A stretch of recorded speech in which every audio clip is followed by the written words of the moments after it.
Hello, my name's Asmus, and let me tell you, this whole YouTube thing is far more involved than I ever thought it would be. Yeah, that's right. There's a whole lot that goes into running a channel like this that people just don't realise until they, experience it themselves, and it can be quite the shock. Excuse me, what the fuck are you doing? This is my video here, okay? And you're just cutting right across me. Well, if we're talking about the realities of running a YouTube channel, then I should actually be involved, seeing as I'm the one who, runs this shit. Seriously? What is it with you and muscling in on my videos? Yeah, well, I'm the editor, so what I say goes. And here we go with the realities of YouTube. And he stole the intro as well.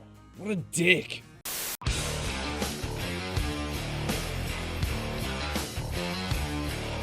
Passion projects can be the perfect fuel to the fire to really spur you on to create your YouTube channel. And sure, you can start the entire thing off with just a handful of good ideas or even just a good concept. But it can be really fucking difficult to keep that momentum going, especially when you figure out exactly how hard it is to make some of those come true. There are so many ideas that are left behind because they're just impractical or even just too difficult or large scale to pull off. And there's some that you just kind of need to sit on for a while, work on until you can actually do them justice. There's also the problem of some ideas turning out to be utter shit and falling completely flat on their arse. Hell, I mean, yeah, we've got footage for video ideas that were fully scripted, fully shot, but when it came down to editing, the arse fell out of it completely and we just gave up. It happens. What can also make this difficult is when you've made something that's kind of half-arsed, you've rushed it, you've not really thought it through or planned it as much as you should, just so you can get something out this week, then it fucking takes off miraculously. Sure, it can feel great to feel that kind of success, but when it overtakes something that you've really poured your soul into, it can be a bit heartbreaking. And speaking of souls, I think it's time for some more paw shots, right? No, fuck no. Like, you've already run this fucking joke into the ground, okay? Stop trying to put your fucking paw montages into every video.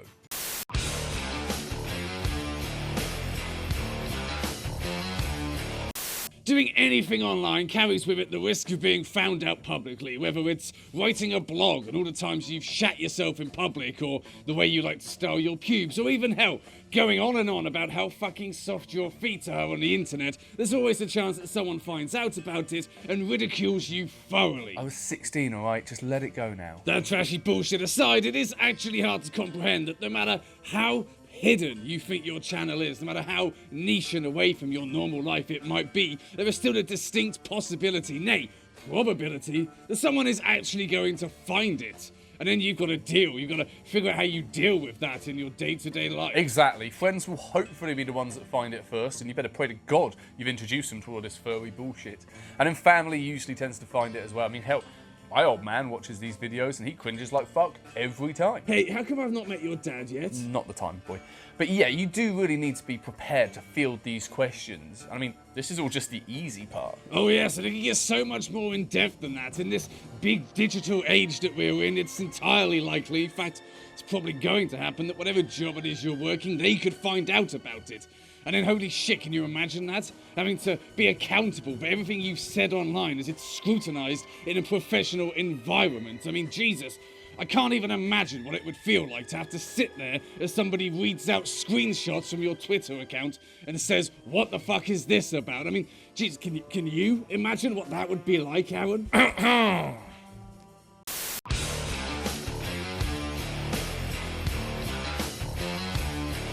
You see, before you even record your fucking shot, you gotta go through the rigmarole of setting it up. You've gotta set the scene and prepare the area, you've gotta set up the lights, and you've gotta set up the camera, and that means you've gotta get the settings right, put the right lens on it.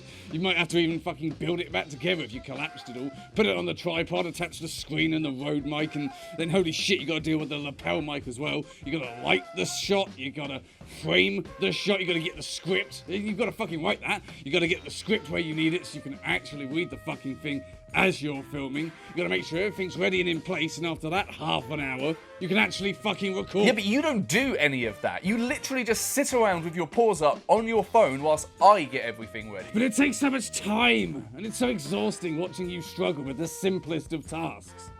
Oh god, sometimes I miss the old days, back when all I had to do was set up my phone on a fucking selfie camera and go. I was ready to shoot. Sure, that might have worked well for the beginnings of the channel, but things always naturally evolve, and it can become quite the task once you start upgrading your kit to really get everything set up. I mean, hell, I'm still getting my head around all this camera shit. Yeah, and all the sound balancing stuff as well, from the looks of it.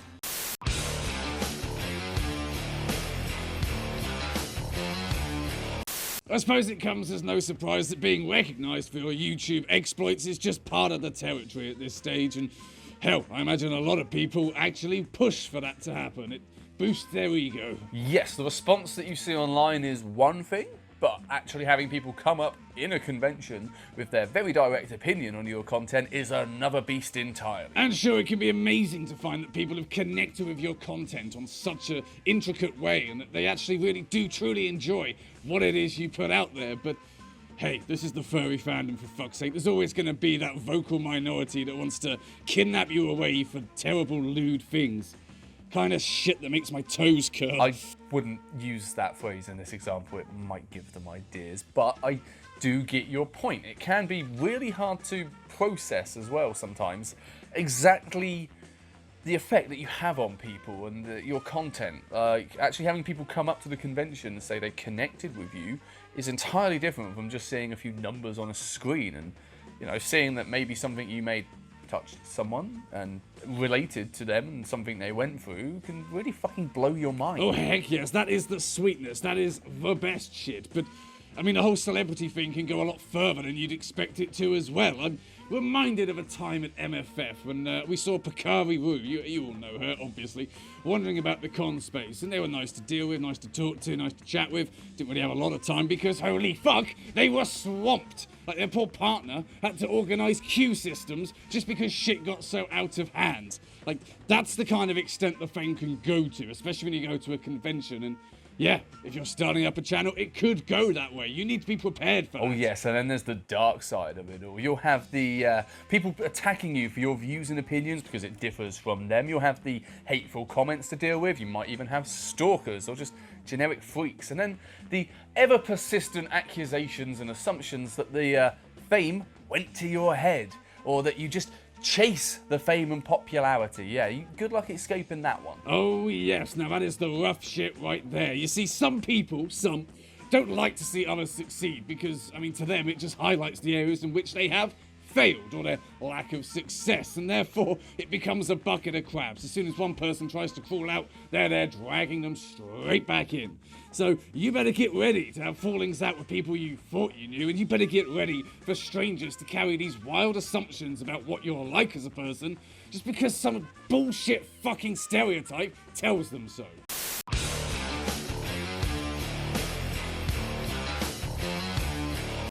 It's so easy to start off a YouTube channel with this great big grand plan. You know exactly what you want to make, how you want to make it, and you're just ready to go and do it. But the truth is that engine will eventually run out of steam. Even the best ideas have a shelf life and will eventually become something that you need to move on from and, you know, evolve.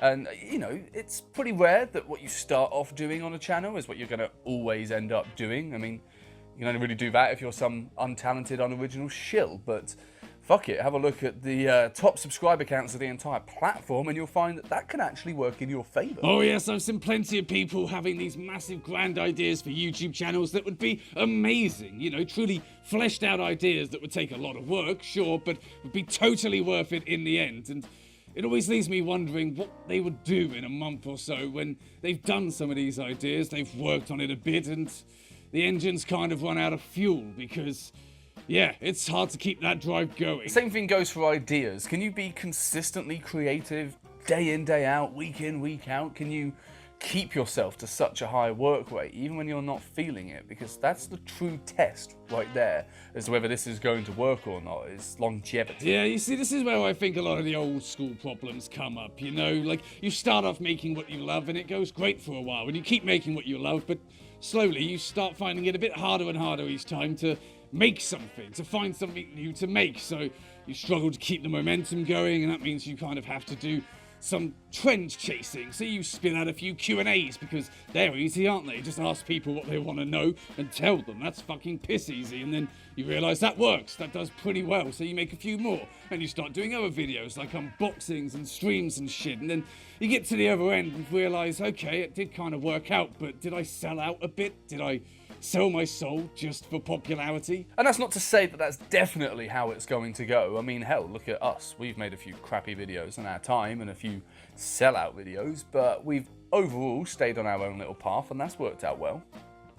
Ish. Oh yes, indeed. It can be a hard path to follow. I mean, chasing those numbers, those lofty milestones, that coveted silver play button is the goal of quite a few people, and sure, chasing trends is definitely going to get you there quicker. I suppose in the end, it's really a test to see what you actually want out of this. Do you want your creative freedom and to actually be able to make content that you feel matters, or do you just want some shiny bauble that you can lord over everyone else to assert your ego? I think you can tell which side of the fence we come down on. I swear to God, if I ever get one of those silver play buttons, which is incredibly doubtful, by the way, I'll post one message, not even in a video, just one message saying thank you so much for the support, because that's what actually means something, and then I'll put it on a shelf somewhere. I'm not going to hide the fucker, but it's not going to appear in videos or photos. It's just going to be a thing that's there. At the end of the day, I connect with my audience, hopefully. Some of you seem to like some of this shit. Hopefully, that's what actually fucking matters. I don't need a 3D printed piece of fucking metal to tell me that. Okay, if it was that important, I'd go and buy one off of eBay.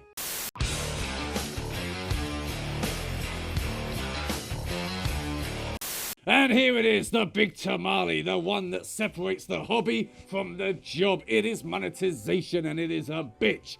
Of course, it's quite a risky and controversial thing these days, with certain LGBT channels finding Republican adverts on their monetized videos, and that's just what comes with it. And if you want to go down this path, you've got to really figure out if you want to be held accountable to some corporate entity. Yeah, you see, it's quite the gauntlet to run. On the one hand, you're making money, and that's always a good thing, especially when it comes from doing something you love. But on the other hand, suddenly you need to play to making that money. You need to work harder to achieve it, to earn it. And that means taking less risks. That means playing for exposure and numbers. And that doesn't always mean that you're going to be able to continue doing what you like doing. Of course, and that means limiting your swearing, and that can cunt off. It means finding the right music, and it means obeying the guidelines of what YouTube algorithms consider to be good content. And hey, there's nothing wrong with that. That works for a lot of people. It earns them a lot of money. But at the end of the day, do you really want to sell your soul out to some machine like this that's just going to chew you up, spit you out, not really show you any support? And after all of that, is there even going to be a point? Monetization on YouTube is not what it used to be, and unless you're consistently nailing big numbers for all your videos, then, I mean, your earnings are going to be pennies per video, and a few dollars or pounds a month. That's a hell of a lot of effort to go through for not a lot of payoff. Just like sex. So one of the many reasons we've never monetized our videos on this channel, partially because there's no point, partially because I don't want to force you fuckers to watch an advert if you want to watch my stuff. Hey, that's just my choice, and I find Patreon is a much more pure form of support. Like, people make a choice there, and it feels much more heartwarming to me, and also, it means I can feel like I've earned the money because I do things for Patreon. And by the way, we would kind of like to have a few more patrons, so if you decided maybe you really like this video or this channel, just, you know, link is below. Plug that shit again. So smooth, boy. I don't even think they noticed.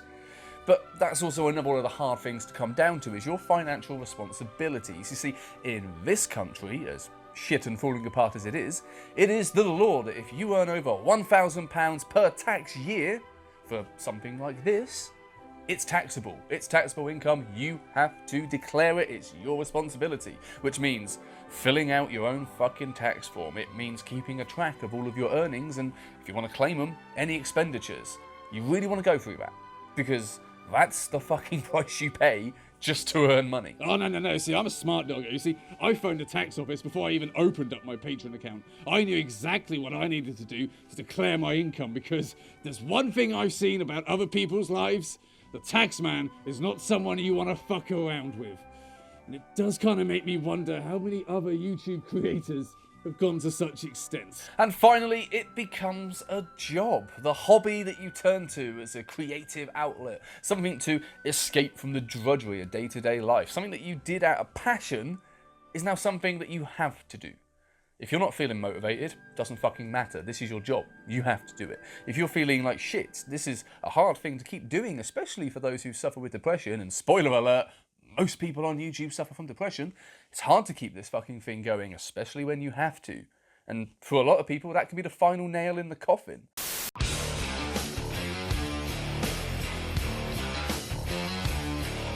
So there we have it. There's some of the realities and lessons we've learned coming through this platform. It's been good. It's been fun. It sounds a bit negative, but it's definitely not something I hate. It's just been pretty fucking turbulent. Yeah, I think it's been a pretty good thing overall, hasn't it? We've enjoyed it. It's still going strong. I mean, it's been a bit of a shock to the system at times because you can never really be prepared for what this thing is when you get into it. But hey, that's just good of us to make this video and let all of you budding YouTubers know exactly what you're walking into. Hope we didn't scare you all off there. No, let's call this a fucking educational video because let's be honest, this is the sort of shit that anyone starting a YouTube channel really needs to know ahead of time. Now don't forget to smash that like button and subscribe to Whoa, what the fuck are you doing? Signing off. I was Hell the fuck no, we don't do that here. We don't sign off our videos like fucking assholes.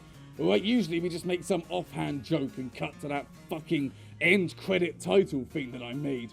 In fact, sometimes we hide a couple of frames of poor shots to see if anyone will notice. Oh, that's the video over, by the way. Bye!